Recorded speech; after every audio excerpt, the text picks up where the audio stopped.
ഈ ഒരു ആഖിറത്തിന്റെ പ്രാധാന്യം ഉൾക്കൊണ്ട് ജീവിക്കുമ്പോൾ രോഗം വന്നാലും കച്ചവടം തോറ്റാലും എന്ത് പ്രയാസം ഉണ്ടെങ്കിലും, ഞാൻ ഓരോന്നോരോന്ന് തന്നെ പറയണ്ട, വിശ്വാസിയെ അത് അങ്ങനെ ബാധിക്കില്ല.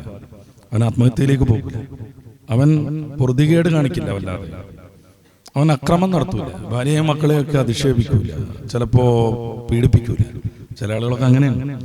വല്ല നഷ്ടമൊക്കെ വന്നാൽ പിന്നെ ബന്ധുമിത്രാദികളോട്, ഭാര്യയോട്, മക്കളോടൊക്കെ വളരെ ക്രൂരമായി ഇടപെടും. ഇത്തരം അധമത്വങ്ങളൊന്നും ചെയ്യാതെ ഇത് റബ്ബിന്റെ പരീക്ഷണമാണെന്ന് അവൻ മനസ്സിലാക്കും. അതുകൊണ്ടാണ് ഫുഖറാക്കൾക്കും മിസ്കീനുമാർക്കും ഒക്കെ പരിശുദ്ധ ഇസ്ലാമിൽ വലിയ സ്ഥാനമുണ്ട്. ബിവായിന് വിധങ്ങളുടെ പ്രാർത്ഥനയായി ഉദ്ധരിക്കപ്പെടുന്ന ഒരു സംഗതി പലപ്പോഴും നമ്മൾ കേൾക്കാറുണ്ട്.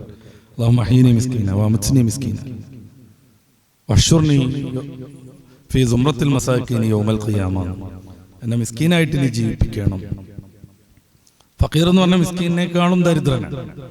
മിസ്കീൻ എന്ന് പറഞ്ഞാൽ കഷ്ടിച്ച് ജീവിതം നടന്നു പോകുന്ന ആളാണ്. ഫഖീർ എന്ന് പറഞ്ഞാൽ അതിനു പോലും പറ്റാത്തയാളാണ്. അപ്പോൾ ഫഖീർ തരത്തിലേക്ക് പോയിട്ടുണ്ടെങ്കിൽ ചിലപ്പോൾ നമ്മുടെ ആരാധനകൾ പോലും തടസ്സപ്പെട്ടു എന്ന് വരും. അതുകൊണ്ടാണ് അതിന്റെ തൊട്ടു മേലുള്ള സ്റ്റെപ്പ് മിസ്കീൻ. ഈ ഹദീസിന്റെ ഒതന്റിസിറ്റി തൽക്കാലം ഞാൻ സംസാരിക്കുന്നില്ല. വ്യാപകമായി ഉദ്ധരിക്കപ്പെടുന്ന റസൂലിൽ നിന്നുള്ള ഈ ഒരു വാക്യത്തെ കുറിച്ച് നമ്മൾ പറയുമ്പോൾ, എന്നെ മിസ്കീനായി നീ ജീവിപ്പിക്കണം, എന്നെ മിസ്കീനായി മരിപ്പിക്കണം, മിസ്കീന്മാരുടെ കൂട്ടത്തിൽ ഗണത്തിൽ നാളെ പരലോകത്ത് ഒരുമിച്ച് കൂട്ടണം. എന്തുകൊണ്ടാ? ചോദ്യങ്ങളൊന്നും അധികം ഉണ്ടാവില്ല. കാരണം മൂപ്പർക്ക് ചോദിക്കാൻ അധികം അല്ലല്ലോ. നമ്മളൊരു ഹാൻഡ് ഗൾഫിൽ നിന്ന് പോരുകയാണെങ്കിൽ വിമാനത്താവളത്തിൽ കുറെ ടൈമൊന്നും എടുക്കില്ല. ജസ്റ്റ് ആ മെഷീനിലൂടെ ഇട്ടിട്ട് പുറത്തിറങ്ങിയാൽ മാത്രം മതി. നേരെ മറിച്ച് നമ്മൾ ഗൾഫ് നിർത്തി പോരുകയാണ്, നമുക്ക് കിട്ടിയ വിഭവങ്ങളെല്ലാം സ്വരൂ കൂട്ടിയിട്ടുണ്ട്, 5-6 ബോക്സ് ഉണ്ട്, പിന്നെ ബാഗുകളുണ്ട്, വേറെ എന്തൊക്കെയോ സംഭവങ്ങളുണ്ട്.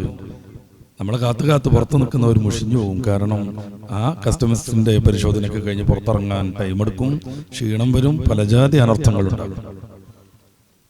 അവനെ മിസ്കീനായിട്ട് ഇനി മരിപ്പിക്കണം, മിസ്കീനായിട്ട് ജീവിപ്പിക്കണം. എന്നാ വല്ലാത്ത ചോദ്യം ചെയ്യലൊന്നും വിധേയമല്ലാത്ത വിധം രക്ഷപ്പെടാൻ പറ്റും.